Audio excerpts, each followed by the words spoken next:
चढ़ावे के पैसे को हिंदू धर्म में सिर्फ कागज का टुकड़ा नहीं माना जाता। जब कोई आम इंसान अपनी मेहनत की कमाई से 10, 50 या 100 निकालकर दान पेटी में डालता है तो उसके पीछे उसकी अटूट श्रद्धा होती है। लोगों की भावना जुड़ी होती है कि उनका ये पैसा सीधा भगवान के चरणों में और मंदिर के अच्छे कामों में लग रहा है। लेकिन जब इसी पवित्र चढ़ावे में हेर फेर या चोरी की खबरें आती है तो सबसे गहरा धक्का उस आम भक्त के भरोसे को लगता है। अयोध्या में इस समय कुछ ऐसा ही माहौल है, जहां राम मंदिर के चढ़ावे में चोरी के आरोपों के बाद पूरी व्यवस्था पर सवाल खड़े हो गए हैं। मैं विक्रम, आप देख रहे हैं नमस्कार भाऊ। आज बात करेंगे अयोध्या से आ रही उस बड़ी खबर की जिसने पूरे देश का ध्यान अपनी तरफ खींच लिया है। राम मंदिर में चढ़ावे की चोरी की बात सामने आने के बाद उत्तर प्रदेश सरकार की विशेष जांच टीम एसआईटी एक्शन में आ गई है। सोमवार की सुबह लखनऊ के मंडलीय आयुक्त विजय विश्वास पंत की अगुवाई में ये टीम सीधे अयोध्या के राम जन्मभूमि परिसर पहुंची। टीम के साथ लखनऊ रेंज के आईजी किरण एस भी है, जो हाल ही में सीबीआई से लौटे हैं, और वित्त विभाग के विशेष सचिव नीलरत्न कुमार भी शामिल है, जिन्हें अकाउंट्स का लंबा अनुभव है।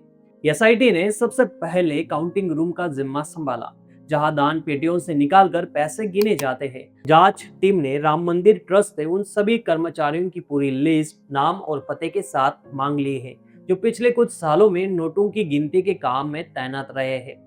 बात सिर्फ इन कर्मचारियों तक सीमित नहीं है। सूत्रों के मुताबिक एसआईटी इन कर्मचारियों के साथ साथ उनके नजदीकी रिश्तेदारों की आर्थिक स्थिति और संपत्ति की भी बारीकी से जांच कर रहे हैं।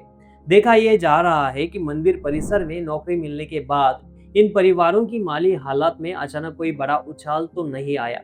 दिलचस्प बात यह है कि इस जांच से मंदिर के जमीनी कर्मचारी काफी राहत महसूस कर रहे हैं। उनका कहना है कि काम की जिम्मेदारी उन पर आती है, लेकिन इन वक्त पर ऊपर से कुछ लोग आकर अपनी मर्जी से व्यवस्था चलाने का दबाव बनाते हैं। वहीं दूसरी तरफ मंदिर की व्यवस्था से जुड़े कई संगठन इस चौतरफा जांच से थोड़े असहज जरूर दिख रहे हैं, क्योंकि अब सबकी जवाबदेही तय होने वाली है।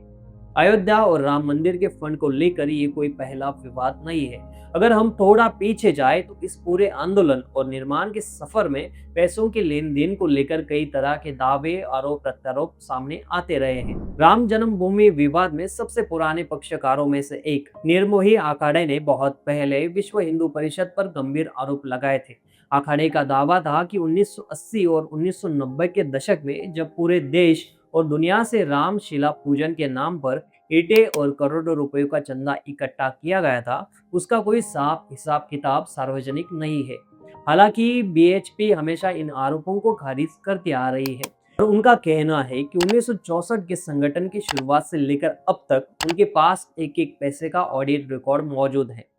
साल 2021 में अयोध्या मंदिर के आसपास खरीदी गई जमीनों को लेकर बड़ा राजनीतिक विवाद हुआ था। विपक्ष के नेताओं ने आरोप लगाया था कि कुछ जमीनें महज कुछ मिनटों के भीतर 2 करोड़ से सीधा 18 करोड़ में ट्रस्ट को बेची गई थी।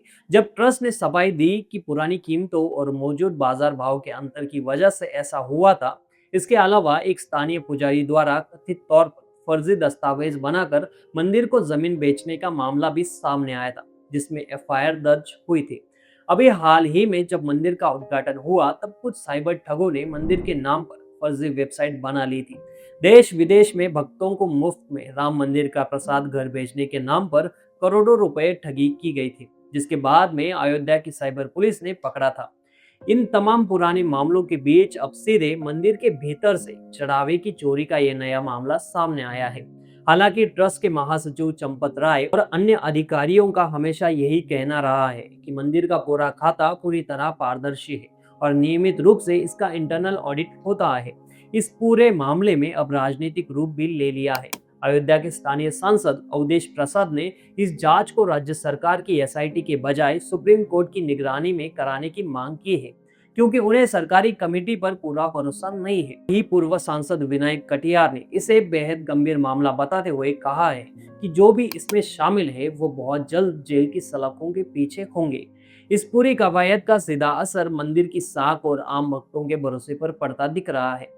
अगर जांच में सच में सामने आता है और सुरक्षा व्यवस्था की कमियां दूर होती है तो इसमें लोगों का विश्वास और मजबूत होगा। लेकिन अगर इस तरह के विवाद लंबे खींचते हैं तो ये उस आस्था के लिए ठीक नहीं है जिसके दम पर ये पूरा मंदिर खड़ा हुआ है। अब देखना यह है कि अगले 2 हफ्तों में एसआईटी अपनी रिपोर्ट में क्या बड़े खुलासे करती है और क्या वाकई व्यवस्था में कोई बड़ा लूपहोल था जिसका फायदा उठाया गया। भगवान के नाम पर दान देना और भगवान के नाम पर यूं दान अपने जेब में डालना कब थमेगा, राम ही जाने। इस पर आपके क्या विचार है कमेंट में जरूर बताना। मिलते हैं अगले वीडियो में। नमस्कार।